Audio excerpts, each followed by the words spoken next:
और वहीं छत्तीसगढ़ में त्रिस्तरीय पंचायत चुनाव शुरू हो चुके हैं। पंचायत चुनाव के दूसरे चरण का आज मतदान होना है। आपको बता दें 43 विकास खंडों में आज मतदान होगा और सुबह 7 बजे से ये मतदान का वक्त था जो कि शुरू हो चुका है। दोपहर 3 बजे तक ये वोटिंग रहेगी। बस्तर संभाग में सुबह 6:45 से वोटिंग शुरू हुई है और दोपहर 2 बजे तक मतदान होगा। मतदान के लिए 9,738 मतदान केंद्र बनाए गए हैं। कुल 46,83,736 मतदाता दूसरे चरण के लिए मतदान करेंगे और 21 फरवरी को दूसरे चरण का मतगणना होगी जो कि कल रिजल्ट्स आ जाएंगे। हालांकि आपको ये भी बता दें तमाम तैयारियां पूरी कर ली गई हैं। वोटिंग शुरू हो चुकी है, 7 बज चुका है। दोपहर 3 बजे तक सभी जगहों पर वोटिंग होगी। लेकिन बस्तर संभाग के वोटिंग की बात करें तो सुबह 6:45 से वोटिंग शुरू हुई है और दोपहर 2 बजे तक मतदान किया जाएगा। खास इंतजाम यहां के लिए किए गए हैं क्योंकि नक्सल प्रभावित इलाका है, इसीलिए यहां पर मतदान केंद्र भी ज्यादा बनाने की बात सामने आई थी। फिलहाल 43 विकास खंडों में मतदान हो रहा है। तो कुल 46,83,736 मतदाता दूसरे चरण में मतदान करने वाले हैं। 21 फरवरी यानी कि कल मतगणना होगी और गांव की सरकार चुनने के लिए इसके पहले भी हमने देखा कि किस तरीके से पहले चरण में बम्पर वोटिंग हुई। मतदान के लिए 9,738 मतदान केंद्र बनाए गए हैं। तो सुबह 7 बजे से दोपहर के 3 बजे तक वोटिंग होगी।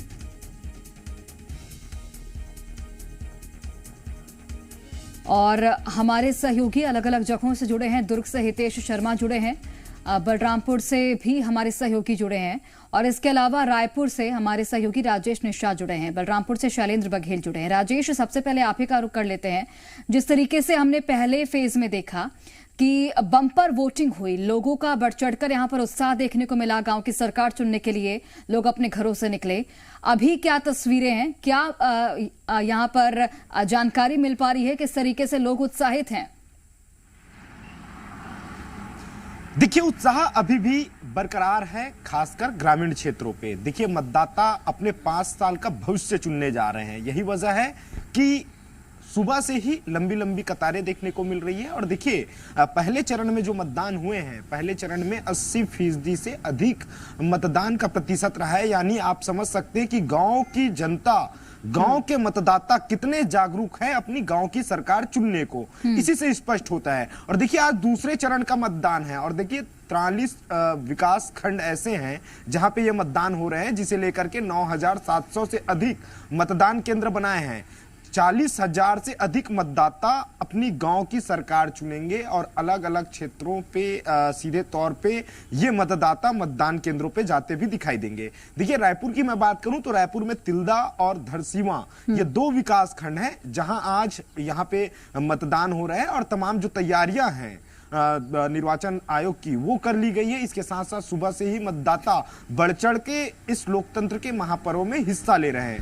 क्योंकि देखिए, ये 5 साल का उनका भविष्य तय करना रहता है कि कैसे जो शासकीय योजनाएं हैं वो इनके गांव तक पहुंचे और इनके द्वारा चुना गया जो जनप्रतिनिधि है वो कैसे इन तक ये तमाम जो योजनाएं हैं, गांव का विकास हो, चाहे सड़क हो, नाली हो या मूलभूत जो सुविधाएं हैं वो इन तक पहुंचाए। इन तमाम मसलों को लेकर के मतदाता मतदान केंद्रों पे पहुंच रहे हैं और भारी उत्साह इस वक्त मतदान केंद्रों पे देखने को मिल रहा है। निश्चित तौर पर एक तरह से कहा जा सकता है कि गांव के जो लोग हैं, मतदाता हैं, वो कहीं ज्यादा जागरूक हो चुके हैं। दुर्ग चल लेते हैं, हितेश हमारे साथ जुड़े हैं। हितेश, आप जरा बताइएगा, 7 बजे से वोटिंग शुरू हो चुकी थी और ऐसे में अगर हम मतदाताओं का उत्साह देखें, जागरूकता देखें, क्योंकि पहले चरण में वोटिंग काफी अच्छी हुई है, अभी दूसरे चरण में क्या हाल है? जी देखिए, बिल्कुल आपको बता दूं, मैं इस वक्त दुर्ग जिले के पाटन विकास खंड में हूं और पाटन विकास खंड का सैलूद ये इलाका है। यहाँ आप देख सकते हैं वोटिंग शुरू होते ही लंबी जो कतारें हैं वो लग चुकी है। महिलाओं की जो तादाद है वो ज्यादा है, युवा यहाँ पहुंच रहे हैं और पुरुष भी यहाँ पहुंच रहे हैं। देखिए, 294 जो मतदान केंद्र जो बनाए गए हैं और कुल 1,66,000 से ज्यादा मतदाता अपने लिए पंच, सरपंच, इसके अलावा जनपद और जिला पंचायत के जो प्रतिनिधि है वो चुनेंगे। देखिए, मेरे साथ कुछ लोग भी मौजूद आइए उनसे भी बात करते हैं। आप सुबह सुबह आए हैं मतदान करने? सर हाँ, मतदान करना बहुत जरूरी है और अपना मत का उपयोग करना बहुत जरूरी है। सभी गांव वाले लोग सभी उत्सुक हैं और मत का उपयोग करना तेज हो रहा है। मत का उपयोग करने सभी आ रहे हैं। तो जो सुबह से हम देख रहे हैं प्राय लाइन लग चुकी है, महिला भी है, पुरुष भी, आप भी आए हैं, तो क्या क्या ध्यान में होगा वोट देते समय, क्या ध्यान में? देखिए, वोट देते समय ये है कि अपना जो शिक्षित और जो काम करने वाले लोग हैं वो तो अपना मत का उपयोग करके सब काम करके चल जाएंगे। और ये भी है कि एक अच्छे उम्मीदवार को चुनने के लिए पंच सरपंच कैसा होना चाहिए आपकी नजर में? देखिए, पंच सरपंच तो ऐसा है कि जो गांव के विकास के लिए उस नजरिए से अपना वोट करना पड़ेगा और सभी वही है।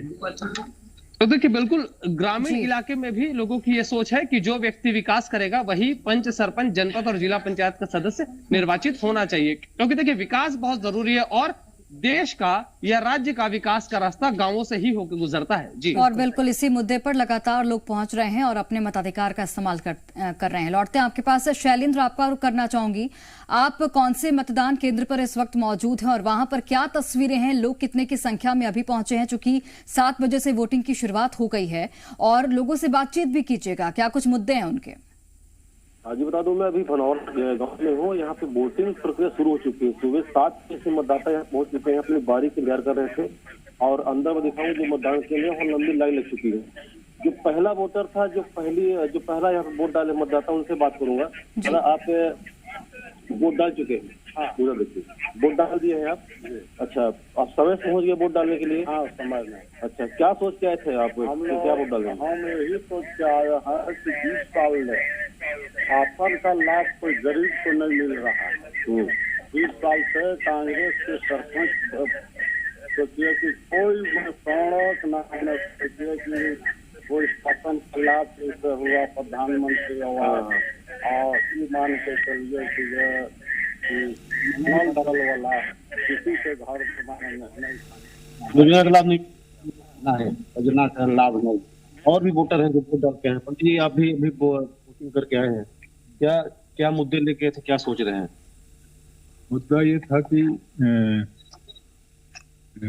शिक्षित लोगों को, जो कर्मठ व्यक्ति हैं, तो दिखाया जाए, और यही सोच के अपन आए थे वोटिंग।